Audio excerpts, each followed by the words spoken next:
Rees. Burma has been marked by repeated outbreaks of religious and ethnic violence over the last 15 months. The violence has spread from the country's southwestern coast to the Shan Plateau in the northeast. In June 2012, widespread rioting and vicious clashes in various parts of the country between Buddhists and Muslims, largely thought to be Rohingya Muslims, devastated parts of western Burma. This left over 200 dead and many thousands more displaced. Last month, more than 40 people died in another violent clash between Buddhists and Muslims in central Burma. 3 years after military rule ended, are religious and ethnic tensions threatening to undermine Burma's emerging democratic process? Tayana Simons has more.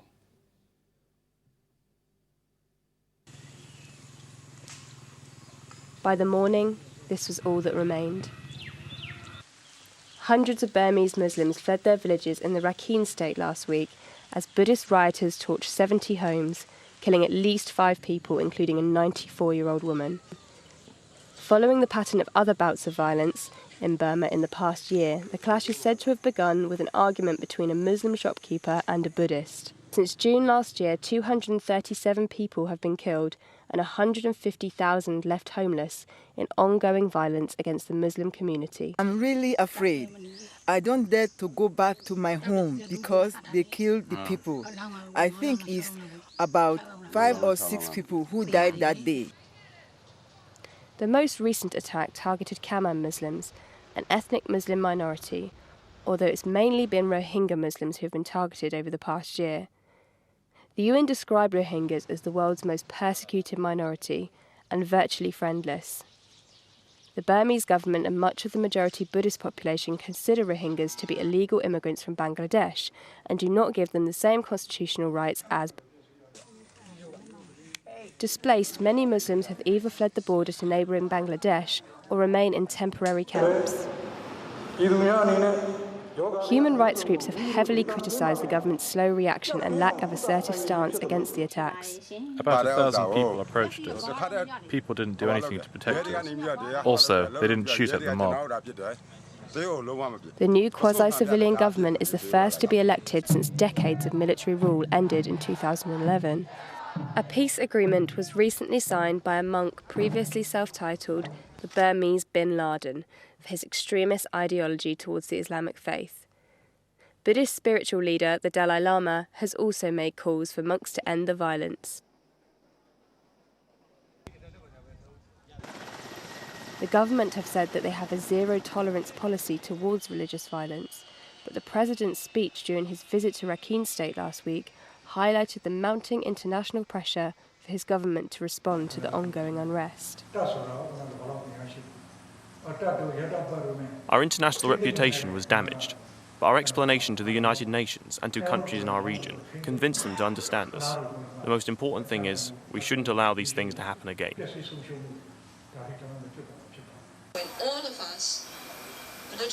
Criticism has also fallen on the opposition party led by Nobel Peace Prize winner Aung San Suu Kyi, whose silence on the issue has been interpreted as a fear of losing votes in the 2015 elections.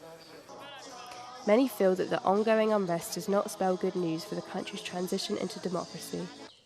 The international community awaits the response to this latest wave of violence, but with no friends to turn to, Burma's minority Muslims continue to live in fear. Tayana Simons, Islam Channel. Well, joining us in the studio to discuss this are Anna Roberts, who's Executive Director of the Burma Campaign UK, Khin, who's President of the Burmese Rohingya Organisation UK, and Peter Carter QC, formerly the Bar Human Rights Committee. Welcome to the programme, everybody. Anna, so what do you think the fundamental thing that's happening here? Is it that the lid has been blown off the society by the end of military rule? No, that's not what we see, what is happening. You sometimes see this analysis that, once a repressive regime is lifted, that these sort of tensions rise to the surface. But actually, that's not what we're seeing. First of all, the repressive authoritarian regime hasn't disappeared. We still have a lack of democracy and human rights in the country. But also, the violence that we've seen over the past week is sort of symptomatic of the violence that has been happening for decades, actually, against the Muslim Rohingya minority, but also against a kind of wider ethnic community and religious communities as well in Burma. And we've seen a real failure by the government in Burma to respond to the kind of widespread and systematic violence that has been happening. And sometimes that is an inactivity or inaction by the security forces, but also very credible reports that there's active participation by the security forces in some of these violations as well. And Tun, what about that? Because that has been part of the reporting, saying that actually the state has sometimes kind of not intervened, but when it has intervened, it's exacerbated the situation.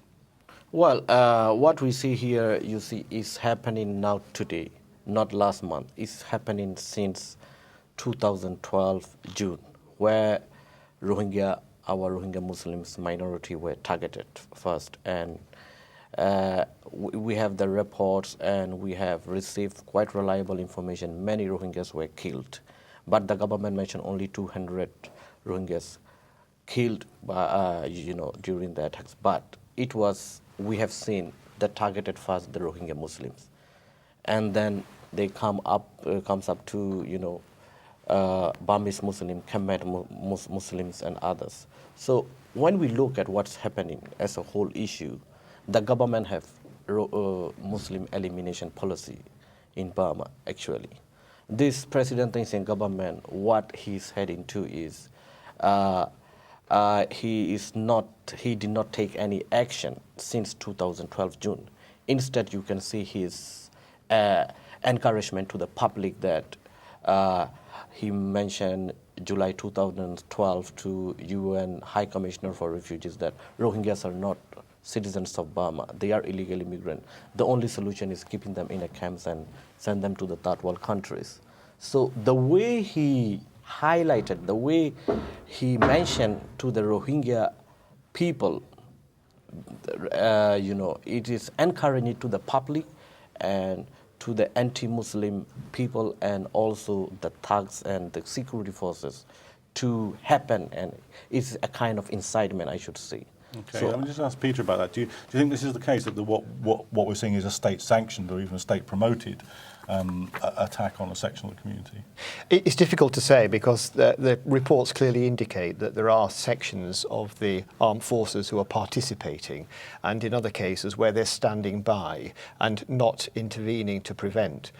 Perhaps that doesn't matter so much in this sense, that the President pointed out that this must never be allowed to happen again. And he's absolutely right. It cannot be allowed. The state cannot sit back and allow minorities to be persecuted by other members of the community. The first and primary responsibility of a state is to protect its own civilians and its own citizens and those who live within the confines of the state. And the difficult balance in a state which is moving from repression and autocracy to a quasi-democracy is trying to balance the rights of the majority who share one religion and ethnicity with the rights of the minority who share a different one, without resorting to the kind of repression which we saw before. It's difficult for an emerging country to deal with, but it is important that they commit to protecting the rights of the minority and to committing the forces of the state actively to promote those rights and those protections. I mean, Anna, okay, so I mean, you're saying that this isn't just to do with the fact that the military rule has kind of at least partially been ended. Is it to do then with an attempt by the old elites to continue to play a dominant role in the society? This wouldn't be the first time we've seen a transition where the old elite has used a divide and rule policy to hang on to as much power as it can. Well, it's actually a decades-long policy of discrimination against the Rohingya, and a background of religious intolerance and discrimination, not just against Muslims, but we also see with the kind of Christian community also in Burma suffer sort of discrimination. So I think you see a sort of state-sanctioned policy of discrimination for decades, and there's been sort of periodic violence in the 70s, 80s, 90s with the kind of mass exodus. Obviously, we saw the terrible violence last year, and the kind of inaction by the government has allowed that prejudice and violence to spread attacks throughout the country. So it's more a sort of continuation of a policy. And I think, you mentioned President Thein Sein's recent speech of a kind of zero tolerance, but I think, again, that's a sort of familiar pattern where we see sort of commitments in speeches, but the reality on the ground is that is not what is happening. and that President Thein Sein has really been negligent in his duties to protect the people, because these have been planned and known about attacks. There has been widespread anti-Muslim propaganda that has been circulating throughout the country. There have been meetings that the authorities have known about attacks before they've happened, and they have taken no action to stop those attacks, and indeed in some cases facilitated or participated in them. Tun, I mean, we highlighted in the package that it's not just that the government seems to have been reluctant to do anything very much about this, but the opposition doesn't seem to have been too quick off the mark either. Do you think that one of the things that might end this is if there is serious political opposition to it within the country? I mean, from the opposition. What we see is Aung San Suu Kyi, NLD leader. She is an icon for Burma, and he's respected by all over the world. What we see is in our country, she was respected by everyone. So this is a big. She should have spoken up. Instead, she was silent. She could say that the Rohingya, these people are at least human beings. So the people, the public, the anti-Muslim or anti-Rohingya campaign should not go that way. She is a Nobel Peace Prize winner. She should talk about peace. She never speak up. Particularly, with the Rohingya people, we have supported her for a long time, and National League for Democracy, when they won 1990 election, Rohingya parties were alliance with NLD. We have high expectation on her. So unfortunately, we Rohingyas are very, very sad, and we are unfortunate, Aung San Suu Kyi is silent, and opposition, NLD's, other people also not speaking about any single point. Peter, what do you think about this? Because I mean, one way of a political entity that's developing in the way that Burma is, of establishing these kind of things, is that a serious opposition says this isn't going to continue in the old way. So, I mean, in a way, there's kind of even more responsibility on the opposition maybe than the government. I mean, maybe you think, the government's going to behave like this. I think that's a very good point, because the aspirations in international law under the UN, the Universal Declaration of Human Rights, isn't just an obligation on the states and the rulers of states. It's an aspiration that every citizen is supposed to subscribe to, which means tolerance and according to each the human rights that you would like to exercise yourself.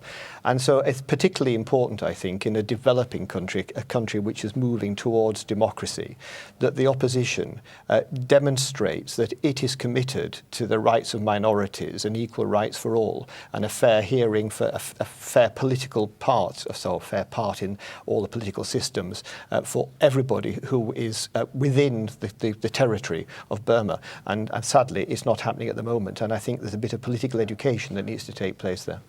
Adam, do you think this is an absolutely essential element in the way forward? You described quite a long and persistent historical pattern. I mean, the only way that's going to break is if there's domestic political forces that make the cost of continuing in that pattern too high to bear, isn't it? Yes, I think so, and I think it has been disappointing that the democracy movement has not been sort of more outspoken on these kind of human rights issues. I think there's been a feeling that the situation is so volatile and controversial that speaking out may sort of fuel more violence. But I think that policy has not been effective, because the violence has continued and indeed escalated. So there is a need for a leadership. But it's also important to remember that the responsibility for that lies fairly and squarely with Thein Sein. But I think also the international community have a really important role to play, because all too often we've seen, since the changes with President Thein Sein and some of the reforms that are going on, we've seen the international community take a much more sort of gentle, softly approach with the government in Burma to try and encourage reforms, but that has been at the cost of not speaking out against these human rights abuses.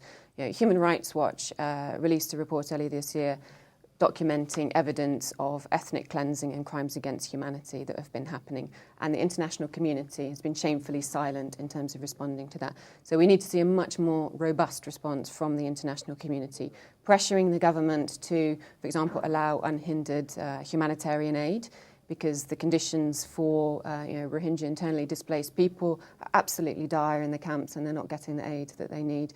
But also, we need to, the root causes need to be addressed.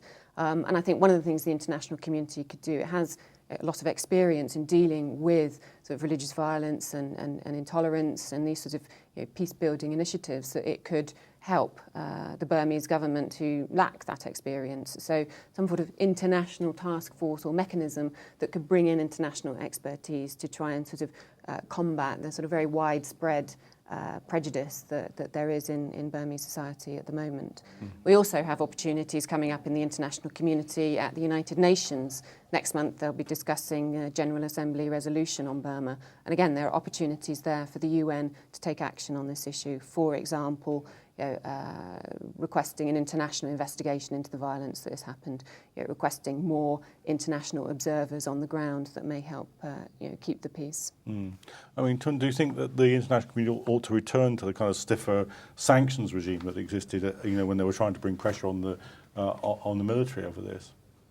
Well, what we see in Burma today is by international community, they are much praising to the President Thein Sein, and they lifting up all the sanctions, and they are quite closer. They should not be rushed this way, because what currently changes in Burma, what we see is not constitutional change. It's just atmospheric change. And President Thein Sein, what he is reforming is not actually proper reform. It's not genuine reform. So when we look at Rohingya's issue, he mentioned that, when he visited to Europe, he said that there is no plan to review the 1982 citizenship law, which is the Rohingya citizenship was stripped off by General Lewin in 1982. So that kind of policy, and he mentioned that he proposed ethnic cleansing when he mentioned Rohingya solution is only keeping them in a camps and sending them to the third world countries. So you can see a kind of leader, reformer by taking up international community is a big, it shouldn't be that way. So the international community should go step by step. When we look at EU conclusion by EU policy, EU conclusion in last year, April 2012, there is a benchmark that for the Rohingya issue, Rohingya status should be sorted out, and 1982 citizenship law should amend. And instead, 2012 June, Rohingya, more than 140,000 Rohingya become IDPs in June and October of violence. And the root cause of the problem is citizenship law issues is not being discussed, did not met at all that benchmark. And international also we are calling for international observers and international investigation to find out what's happening in our country 2012 June and 2012 October, which will stop further attacks and which can bring the real which can provide the real facts what's happening in our country. But international community instead, not taking action, not EU and other countries they are not is such benchmark. It's not meeting up. Okay. Instead, praising President Thein Sein. Okay. So, I mean, one of the pictures seems to be emerging from the discussion is really how superficial the reform process has so far been, and we know, looking at other countries, how deep-rooted military states can be. If you think about Egypt or Indonesia, where the process has gone a lot further. How much more do you think would have to be done to seriously damage the kind of what they call in Egypt the deep state, that might begin to change the political configuration? I think we need to see a lot more accountability. Accountability of the government and the opposition to the citizens, all the citizens of Burma, and accountability to the international community.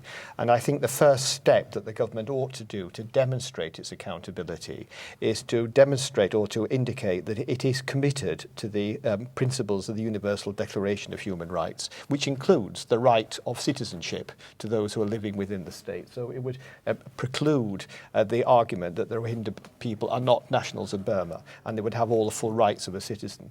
And the way in which they could then demonstrate that commitment would be to sign and ratify the International Covenant on Civil and Political Rights.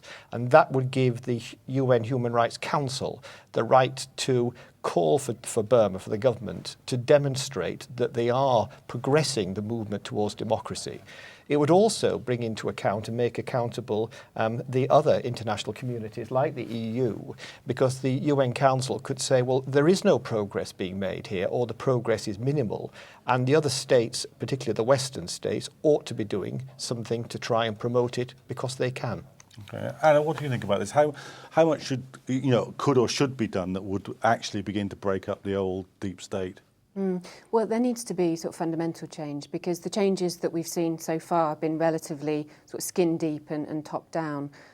All the old repressive laws that were there in the past are still there. New ones that have been introduced are being applied in a way that is repressing rights rather than giving new freedoms. And of course, you've got that all founded on a constitution that was written by the military dictatorship and brought in during a completely fixed referendum and the sham elections in 2010.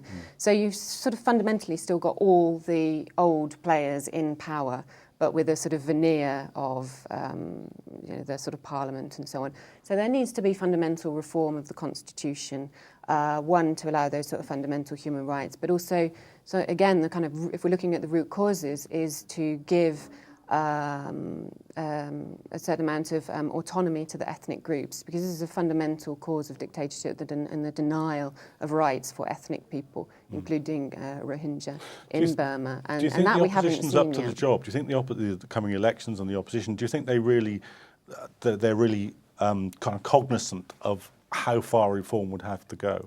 I think they're very aware of the scale of the task in hand. Aung San Suu Kyi, while she's been sort of quite positive and participated in the process, is also cautioning the international community not to be kind of over-optimistic and see what is going on here, because there isn't democracy in Burma. And I think one of the fundamental problems for the international reaction to what we're seeing in Burma is that they seem to be confusing a sort of modernization of the economy with a transition to democracy. Because if we look at the evidence, we look at the constitution that was written by the military dictatorship. President Thein Sein was handpicked by the former dictator Than Shwe to become president. If we look at the actions that they're taking, this is not the actions of a government that is transitioning towards democracy, more like the government that wants to modernize the economy, get international pressure and sanctions dropped, but maintain their sort of, the power both politically and economically to become something maybe more like Russia or China, a kind of normal Well, that's an interesting dictatorship. question. I mean, are you worried that the Western powers may have exactly the same attitude to this government that they do to Russia and China, which is, okay, they're going the right way economically, there's the whole investment business, let's not kick up too much about human rights? Well, the way it's moving is a bit worrying as far as what we see, there's Rohingya situations and anti-Muslims and other ethnic groups, what is facing in Burma today. Because you see, if you look at our situation, it's 1 year over now, we are calling for international community, EU, US, UK and other countries in international investigation to send to Arkan or also international observers to find out what is happening in Arkan state. I'm just going to have to stop you there, because that's all we've got time for, because we run out of time in the first part of analysis. But do rejoin us in the second part of the programme, where there'll be more news analysis. So if you just stay where you are.